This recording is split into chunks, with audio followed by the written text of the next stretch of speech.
He aloha e kai ala ai ka ama ama. Ai ka ala ai ka lawalo ai ka ho'omoe. Oklahoma, where the wind comes sweeping down the plain, and the waving wheat can sure smell sweet when the wind comes right behind the rain. All right, good morning, good afternoon, good evening, whenever you are looking at this wonderful series. I hope it's wonderful, as far as trying to place and piece together the C3 framework. This is the last. This will be what we call Vignette 4. We're going to have some fun, if you will, with the C3 framework and get really, really specific about how to take this stuff into your classroom, okay? Now, I did some scribbles on the whiteboard over here. Heaven forbid that you're actually looking at this, but okay. So here we go. What have we done in the past to bring us to this Vignette 4, taking C3 in the classroom? Remember, we were all geodetectives in the first, second, and even third vignette, if you will. We learned about how landscapes are always being modified. We learned that regions, the concept of a region, an area that has common characteristics, that's super duper important. We learned how to read, interpret, and apply all kinds of tools to bring us to this stage of this final vignette.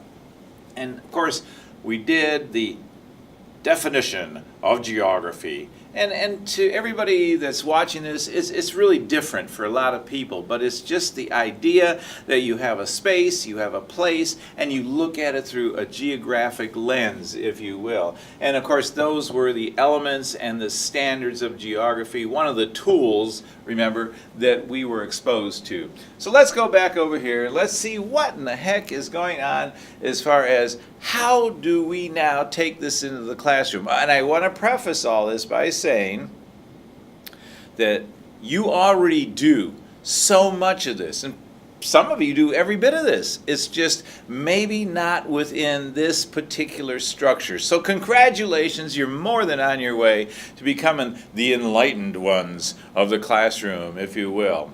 All right, Vignette 4, Framework Fun. What are we looking at this time? Well, you are going to be looking at, if you will, hard copy or online, the actual C3 action pieces. Actually, what we're going to be doing with these action pieces is working with what is known in the C3 framework as the 4 dimensions. And of course, that's going to make you a dynamite teacher, which you already are, but your students are going to think you walk on water because this is such a smooth way of organizing and presenting your lesson ideas to others. It's a phenomenal thing. So what we're going to do is we're going to use the geography within social studies context. We're going to use all of the social studies as a unifying concept. And of course, the big thing with C3 is inquiry. You already do this, but this is maybe for you, maybe a more formal approach. Maybe these are ideas, as was said earlier, you use already, okay? Here we go, C3, what we're going to be looking at. Let's dive in. This is the publication. This is the front page of the basic publication as far as the C3 framework is concerned. Look at very closely what you see here. There's a question mark, there's a light bulb, there's a check mark, and then there is like a megaphone, okay? That wasn't just done because they said, oh, well, let's just put these up here and make it look colorful. Nope. What that actually is that is something that we are going to be paying attention to as we move on. This is intended for both teacher and student interactions. How cool is that? It's going to involve your students and you primarily. Remember, your students are going to resource gather. You know, you're going to come up with an idea, you're going to come up with a concept, and you're going to gather resources. And what are you going to do with those resources? Don't we do this every single day? Don't we judge as what is used and what is not? So your students are going to be evaluating those resources. And then, of course, you're going to showcase, present, elaborate to other folks, okay, those collaborative findings. And of course, hopefully the end result with C3, okay, is to encourage some sort of student involvement, some sort of group involvement, some sort of an activity that makes whatever you do in the classroom come alive in other places, okay? So, all right, here we go. Inquiry arc, that's what it's called. By the way, if you look at this front page, you see the little rainbow here? That's an arc, okay? So this is called the inquiry arc. What are the 4 dimensions? Remember, the question mark, the light bulb, the check, boop, and of course the megaphone or the speaker. That's part of the 4 dimensions, and let's dive in. First of all, question mark. Ooh, let's develop questions as far as what particular thing we're doing with a topic or with an issue. All right, we're going to develop questions and we're going to plan questions around, inquiries around that particular topic. The next one, we are going to apply all kinds of tools and disciplinary concepts. We're going to be doing that. You know, that's where the light bulb comes on. We're going to take whatever our content is, whatever the tools, and remember all those tools that we had leading up to this. I mean, you know, we read landscapes, we interpreted landscapes, we applied all kinds of stuff that we did. Now we're going to take all those tools in vignette 1 and 2 and 3, and we're going to hopefully apply them to the classroom. Of course, evaluation is so very key important, okay? What's good? What's bad? You know, what kind of evidence do we have? And of course, we live in an age of, you know, of fake news. Okay, so fine. What is fake and what is not so fake? What we're teaching in the classroom, and what are credible sources and what are not so credible sources. That's important. And then, what do we love as teachers? What do we want our students to do? We want our students to internalize this stuff. We want them to go ahead and tell the whole world about what they have found. That's called communicating conclusions and taking informed actions. Boy, that is so very, very important. All right? And of course, if you go online, you're going to see all kinds of interesting graphic you know, ways of presenting the C3. Here's one that I found. And remember, C3 involves what? It involves everything that you see up on the screen. Citizenship and government, it includes economics, it includes history, and boom, boom, boom, let's be melodramatic about this, it includes geography, which in my opinion, you know I'm biased, is probably one of the most important components of what? Of critical thinking, of problem solving, of communication, and just asking questions about things. And so there it is, inquiry, critical thinking, problem solving, and relating to other folks what's going on. That is the core. That is the essence, okay, if you will, of C3. All right, let's go a little bit further into this, and let's look at those 4 dimensions. Dimension number 1, all right, dimension number 1, as far as that is concerned, is concerning what? Developing questions, planning, okay, planning inquiries about what your information is. So I'm looking at that particular picture right there and I say, why is it there? Okay? Give me some reasons why that picture, give me some reasons what that picture tells us. Give me some reasons as to why in the heck, oh, first of all, maybe what it's called, why is it there, what are the uses, you get the idea. Your students do the same thing. Remember, a picture is worth 1,000 words, or a picture is worth 1,000 concepts, a picture is worth 1,000, you name it, interpretations, right? Okay. Same goes for a picture like that. You don't have to have something that is environmental, something that deals with basically like the top one, hydrology, things of that nature. You can have cultural things that we all do in our lessons and planning, all right? That's a fascinating picture because this bottom picture involves 3 religions, as you know. This is in Jerusalem. And so, dimension number 1, developing those questions from a particular topic, from a particular issue that you might be interested in. That is dimension 1. And we do this all the time when we present our students with lessons in our classroom, okay? And maybe have your students at times come up with issues and lessons that they would like to see, that, well, of course, that is aligned with your curriculum, okay? Dimension 2. Well, applying disciplinary tools, And concepts, it sounds dry at first. Let's look at those tools. Let's take a close-up personal look at tools.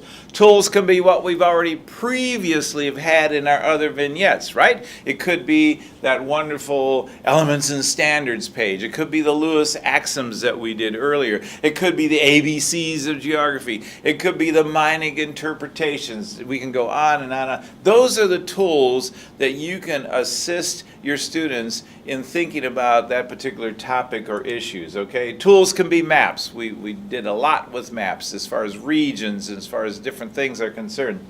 Tools can be those maps. This one says generic names for soft drinks. Let's have a little fun, okay? And what do people call soft drinks? You know, do they call soda, pop, Coke, whatever? I thought that was a pretty fascinating. But use any tool that you can in your classroom to hook your students into what you really would like them to do.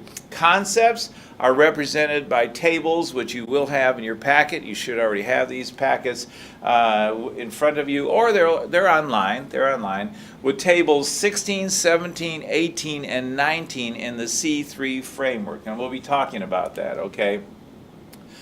Applying disciplinary tools and concepts. I mean, you know, here's one that you can apply so many different concepts to. Is this cultural? Is this political? Is this economic? And I'm going to say, yep. Is this religious? Yep. It's all of the above. All of the above. I could take any picture and I could say, look, how are we applying stuff? Maybe if you're lucky enough, your students can do field work. Maybe they can go out and measure things and see how things actually work.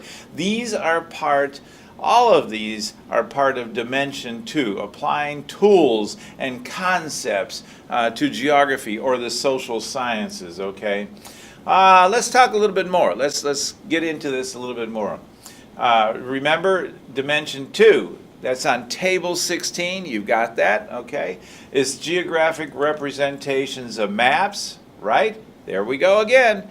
Geographic representations of maps. There is a map that you can use in your classroom. Of course, this is a fun map. This happens to be where the Church of Latter-day Saints, the core area, and of course all the peripheral counties around it. This is a county map of the United States, representing that particular religion. Maps are important. Graphs are super important, okay? Bring those into your classroom. Let your students see that mathematical representations can also be represented by graphs, okay?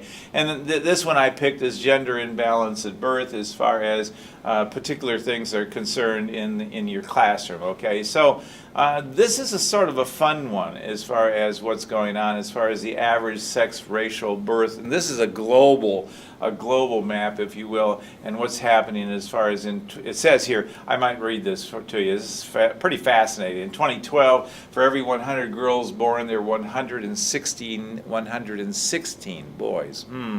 So where are these gender gaps in the world? You could have a lesson just revolving right around this particular, what we call gender imbalance at birth, globally. You can have a little fun with that. Satellite data. Okay, so maybe you go to Google Earth. Maybe use some GIS in your classroom, okay? This is a Google Earth map. This is showing you, if you will, what Miami, if you will, looks like today. Wait a minute, what about sea level rise? What about things that are going to happen or are already happening because of climate change? So you can take your students right there thanks to Google Earth, and you can show them this image today, and then of course you can show them projected images, okay, what might happen to Miami as far as satellite data. What about photos or other images? Okay, so there's a photo. It looks pretty mundane. It looks pretty simple right now. You can say, oh, hey, what is that? Well, wait a minute. I see a stop sign there. I see barriers there. I see maybe that I'm in a line of some sort. And I see, if you look real closely at this, very carefully right next to the stop sign, is a guy that's dressed in a military outfit. Oh my. Questions, hey? All right, so let's inquire. Images are important for Dimension 2. Why? This is a border. This is a border checkpoint. Sure, borders can be drawn on maps, but what do they look like in reality? Sometimes they're nothing. Boom, boom. You travel from state to state, or you travel from place to place, county to county, whatever. But sometimes borders have stop checkpoints, places where really are very definitive between one, if you will, part of where you're at to another part to where you're at. So sometimes photos and other images are pretty important. And of course, all of this is personally and socially useful. Remember I said socially too. Useful for decisions and your students and you whenever you develop lessons, okay? To mention too also, this is that T17 page, are involved with human-environment interactions. We talked a lot about that, how landscapes are modified and how they change, okay? Because why? They change because of us. The human element changes those physical surroundings, right? We talked about that. So maybe what is going on, how certain cultures, certain peoples interact with that particular environment. And of course, this one is on the Taos Puebla, and what it is actually showing you is that they're using those, if you will, resources in that area to help them live and to help them function. And of course, this is a very ancient, if you will, Pueblo, okay? And so those human-environment interactions are very, very important because it sort of showcases of how people live, where they live, and what they do in those places, okay? It includes the environment and culture and political and economic, and it includes a whole bunch of stuff as far as human-environment interactions are concerned. What kind of identity do people have with certain areas, and what kind of similarities and differences do people have across planet Earth? And when I say structures, identities, similarities, and differences, and remember I said it includes culture, political, and economic structures, and of course that represents from a single picture.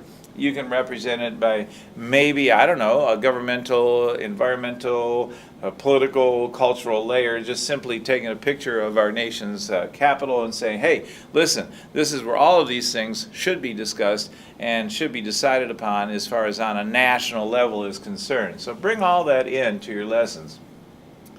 Let's look at Table 18, population patterns and movements. Let's see what that's all about. And of course, why do people live where they live? Why do, it may be because of resources. It may be here, Chicago, along the riverway there. There is a reason for every place to be where it is, okay? So, you might ask a question as far as where do people live? They might live in a particular place. It doesn't have to be Chicago. It doesn't have to be London like this particular shot. You might want to ask, why in the heck do they live there? There are reasons for people to live where they live. And of course, what kind of resources do they have? Those particular two cities are centered around quite a few resources and many, many diverse resources too, Chicago and London. You can imagine, of course. And then resources include also stuff that sometimes we think about, sometimes we don't. This is a particular shot in my state. This is a gypsum mining facility. And of course, those are resources. Every place is, revolves around an important resource, doesn't it? Or many resources. And so, of course, mining, extraction of various resources is pretty important too. Of course, that particular picture that just popped up, resources could be cultural resources as far as the importance of a place, the importance of, and of course that picture was in Jerusalem, the importance of the three religions, the importance of each religion having a sort of a chunk of history, a chunk of culture, and a chunk of something physical that relates to their faith. Okay, so why do people migrate would be another question. Why do people go to different places? And by the way, how do those places interconnect? Let me say that again. And how do those places connect, okay? I mean, one place may be similar, but yet it has so many differences, and no place is an island, okay? No place. Every place interconnects somehow, some way, in every big or small way with another place on our planet Earth, okay? People, patterns, and movement, okay? When you're talking about that, it involves what? as we've already talked about before, places and people and settlements. So in dimension 2, it might be represented by a very rural, if you will, group of people or culture, okay? Could be represented by a very urban, culture, group of people that maybe have migrated, for instance, in this Chinatown picture, okay? Could be rural and urban. Remember, that's important to make sure that you have this element, whatever you do in your classroom, and let your students know that it is not just an urban thing, or it's not just a rural thing. Sometimes there's migration, how these people move and why they move to where they do, maybe from rural to urban areas. Of course, dimension 2 also talks about connecting with goods and services and ideas and technology and resources and all that. And of course, that sort of screams to a lot of people, urban areas. That sort of says, hey, here we are. All of this can be found in urban areas. But wait a minute, it could be found also to varying degrees, if you will, in rural areas also. So all those things are very, very important when you're building a lesson, okay? And you know this as far as ideas, technology, resources, politics, economics, environmental issues. I can go on and on and on. And what about my bottom line here? Maybe our place is cooperation and conflict. Do people cooperate with one another?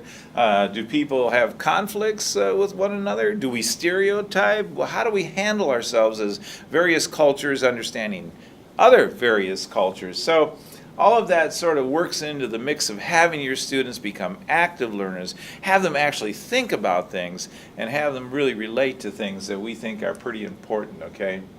Dimension 2, remember table 19 that you have in front of you, also suggests global interactions are extremely important, and it occurs in human and physical systems, ecosystems, countries, regions, events, cultural practices, and of course issue-related places, okay? So maybe there are particular cultural practices or maybe people that are connected in various places in the world with their ecosystems. Maybe they rely on fishing, okay, if you will, as a major component of their economy as far as their culture is concerned. There's something that is in my state that I live in. And this is quite an issue. And what you're looking at here is you're looking at actually tailings, if you will, the residue from mining, the mining of, in this particular situation, lead. And we'll talk about it as far as how that infects, yeah, we'll use that word, and impacts our environment in our particular state. Actually, this is a super fun cleanup site. And this is an early shot before that community basically was ordered, in a sense, to disband, or those people to leave their homes because of the pollutants that were there over the years. So yeah, this involves what? Practices that were done as far as resource extraction. Yeah, this involves an ecosystem. Yeah, this involves regions and physical systems, you name it. So that's why we're looking at these things from a geographic perspective, okay? And some of the issues and some of the related things could be something that maybe, how about water resources? Maybe we don't think too much about. Where does our water come from? How much water do we have for our crops and for our livelihood?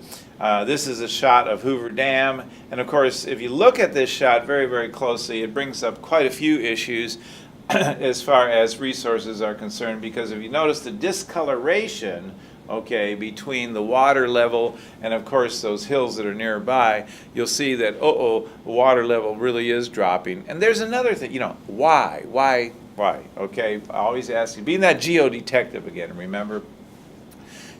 Dimension number 3 includes gathering and evaluating all of these sources, and you're going to develop claims and you're going to use evidence. What kind of stuff did you find that's good? What kind of stuff did you find that may be false information or information that might have been stretched, you name it. So a lot of it has to do with our perceptions and how we speculate on particular issues and particular things.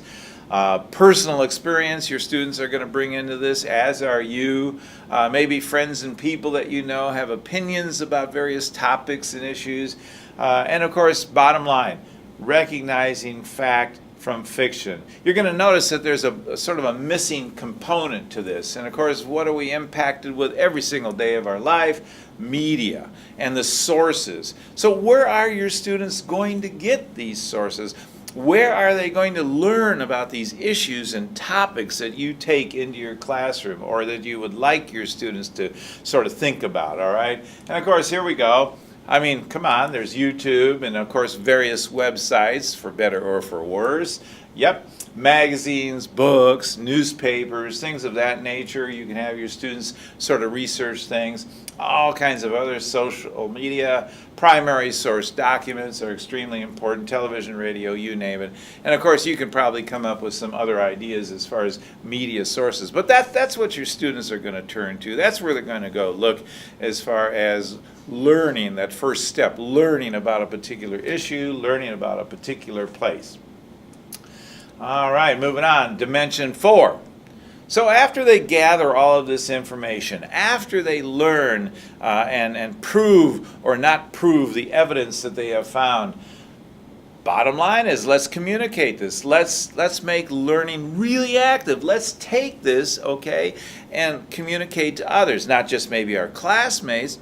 Who knows? Maybe to other people out there as far as what we have found. So it's called communicating and critiquing. Remember, we've critiqued this information and we've come to conclusions, and maybe now we should take some sort of informed action. So in your classroom, have your kids present things. I mean, this is the active part of learning. Have them take these things on one step further, okay? Maybe it's an issue that you have locally. Okay, maybe there's some sort of polluted stream bed or something like that your students can, maybe inform other people of to take action of what is going on. Maybe your actions include going with other agencies, maybe the National Park System, maybe the local park system, maybe learning about things, but taking actions where your students get out, they commit to things, they realize what these topics are, they realize what the importance of really active learning is all about. That's dimension 4. Now you see this a lot. I mean, what is the center of everything we're doing? The center, if you will, in my opinion, of C3, the C3 framework, is inquiry, inquiry, inquiry. I mean, I could say that a million times over, but asking questions. Isn't that what is most important about learning? And what we do as teachers, we encourage our students to do this. That's why I'm going to bring you back to this front page, if you will, the official front page of the C3 framework. It is built, here's that word, say it fast, say it 100 times in your sleep, whatever, inquiry, asking questions. And that's that first, if you will, strand right here with the question mark on it. Because we've just gone through this entire process. We've done, we've seen the light, if you will, we've checked off those resources, and we've announced to others what we have learned, all right, inquiry. So if I would tell you that developing questions is the most important thing of anything we do, you probably would say, oh, okay, maybe convince me some more about this, and I will. So if that's most important, then that will help us, okay, after developing these questions. Developing questions is so important. That'll help us, navigate our way through the social studies discipline that we are part of and the tools that we use. Also, evaluating, that's part of asking those questions. Communicating those conclusions, that's part of making sure that we've asked the right questions. And of course, all C3 inquiries start with what they call a compelling question. You're sitting there going, okay, tell me what a compelling question is. You probably already know, you probably do some of this, but let's go ahead and let's investigate. I'll use that word. Let's investigate a little bit about this compelling question, because for me, this is what makes it all work, okay? Well, all right, a compelling question. A compelling question is something that drives that issue, drives, if you will, that topic. So a compelling question, it could be historic, it could be something very, very current, and it deals with issues and concerns, okay? It deals with issues and concerns. I took this shot, this was out in LA, And I'm going to ask you guys out there in the audience that are looking at these vignettes, looking at this series, what kind of question would you ask about that picture? What do you see in that picture that might inspire some sort of topic, some sort of issue, okay? So look at that and think about that just for a couple of seconds. I mean, I'm looking at lots of cars. I'm looking at what? I can hardly see Los Angeles in the distance, right? And so maybe a compelling question off of this shot may be, why all those people are there? Can they breathe on a daily basis? I don't know. So start developing these kind of ideas around things that are around your neighborhood, your home, your school, your community, your state, okay? And it really helps the students, plug things in, I would hope. Of course, we have other compelling questions, whether we're going to get political or not, but maybe you want to be controversial in your classroom. I don't know, I'm just tossing this out. I mean, here's Robert E. Lee. Robert E. Lee in our neck of the woods where I live, they're renaming schools, okay, because of Robert E. Lee's identification, with certain things that are culturally unacceptable today. So maybe throw a little controversy out there. Have a diplomacy about it, be diplomatic about it. But I'm just suggesting that issues, historic or current issues and concerns, are very, very important. Bring the reality to your classroom. Could be unresolved issues. That's why I brought up this laundry list. You can actually reinterpret, if you will, events and issues. Have your students go back and dive in and reinterpret things, with some guidance. And it could be policies and concepts also, all right?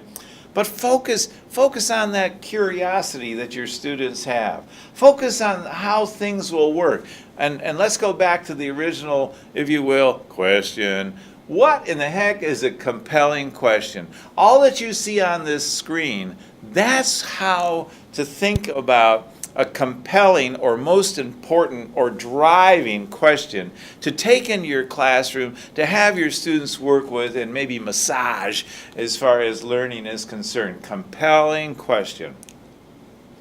All right.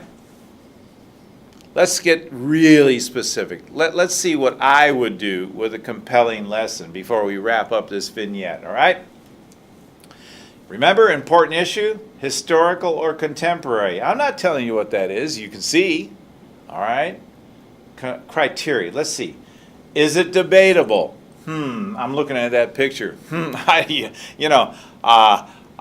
don't know if I'd go fishing there, but okay, is it debatable? Is it interesting? Well, I'm looking at that shot, and even if I'm sort of a bump on a log in a classroom and half comatose, that looks a little bit interesting to me. I'm looking at some colors there that maybe or maybe not shouldn't be there. Is it suitable, with given resources? What does that mean? Do you have the content resources? Do you have the social studies resources? Do you have the internet resources? Do you have the media resources to make this work? And you know what the answer is? The answer is yes. All right. Is this challenging for your grade level or your curriculum? You're going to be thinking about that. Whether you're an elementary school teacher, most of you that are looking at this possibly might be middle or high school teachers. I don't know. But bottom line is this relevant? Is this challenging for your curriculum? And I would say, I'm going to argue, okay, because I'm biased. Yeah, I'd say for every single grade level, this is. But you have to ask those questions when you're dealing with compelling questions, all right? Driving questions. Naturally, it has to be discipline related, don't you think? You would have to relate this to your discipline directly. And we all do that naturally. I'm just trying to help you think about what is a good criteria for these compelling questions, all right? All right, think about a place right now that you would like your class to study as part of your curriculum. Think about that place, okay, if you will. And okay, here we go. The focus, as we have always said all along, can be cultural, political, economic, historical, issue-oriented, but think about a place, all right? And remember, we're going for this compelling question. We're going for this idea. What's going to drive my lesson, if you will, all right? My place is called Tar Creek. Lovely name, right? My place is called Tar Creek. I'm thinking compelling question, right? I'm thinking what I would do with this, all right? A compelling question, there it is. My question is Tar Creek safe for people and the environment? I don't know. Let's find out. Let's investigate, if you will, all right? So you do this. You know, this is the way to make a compelling question really, really work in your classroom. There are what's known as, if you look at the C3 framework, there are what's known as supporting questions. Supporting questions really define and refine, okay, those compelling questions. Remember, I'm going to go back. The compelling question is Tar Creek safe for people and the environment, right? Okay, this is in my state. And so I want to know maybe a definition. I want to maybe take my students through the process of thinking about Tar Creek. What's that going to require? That's going to require explanations and claims that can be discussed with evidence. Remember, we found out where to get that evidence from. That requires drawing various conclusions about, in my situation, Tar Creek. All right? So supporting questions, remember you've got your driving question. Remember you've got your compelling question. Supporting questions, you know, help with content. The facts about Tar Creek, the concepts that relate to Tar Creek, okay? And of course, they relate to the compelling question and generate, other questions, because that's what we've got, that compelling question. Now, all those supporting, if you will, questions are going to generate maybe other questions. Isn't that what we want our students to do, is generate thinking, other questions, keep going with this process, okay? And so here we go, some specifics. So here's some supporting questions that I can ask in relationship to the compelling question. Remember? Where is it located? Tar Creek. Well, all right, it's located, I showed you earlier, it's located where there's a lot of lead mining, if you will, tailings, or lead mining, if you will, residue from all the years that they've mined since World War I and World War II. Where is it located? Okay, it's located right there, and that's called Pritchard, Oklahoma. It's become a Superfund site. What caused that color? Remember, these are supporting questions, all right, that we're asking. And you can generate the same supporting questions, you know, with this kind of framework. You can use this in your classroom too. What caused that color, all right? And of course, what caused that color is the mining. The mining that has been going on for years. Of course, now it's stopped, okay? But that mining of that lead, taking lead out of that ground and using it as a resource and a product. And just think of all the leaching. Just think of all the rainwater. Just think of how the groundwater has been impacted. Just think of how streams now look. And that's the reason why that shot was sort of an orange kind of, iron kind of look to it. What caused that color? Here's another one. Is it safe for people and wildlife? Remember my original compelling question, all right? And of course, I would say, I don't think so. Okay. And of course, that is something, as your students are exploring whatever issue, whatever topic, remember, they are going to ask all kinds of supporting questions, right? How is this represented in the actual C3 framework? There is how it is represented in the actual C3 framework. You probably may not be able to see this, but what they call this is they have this on this form. Here's a compelling question, right? Here are the supporting questions, remember what we did? And then now they say, wait a minute, what is a formative performance task? That's just a fancy schmancy way of saying, okay, so now what are you going to do with those supporting questions? What are you going to have your students do with those supporting questions, okay? And of course, here we go. Remember those questions. Where is it located? What caused that color? Is it safe for people and wildlife, right? Okay, those are, if you will, the supporting questions. But wait a minute, what's the task? What do we want our students to do with this? Okay, with each supporting question, you're going to be assigning a task. It's called a performance task. What you want your students to do. All right.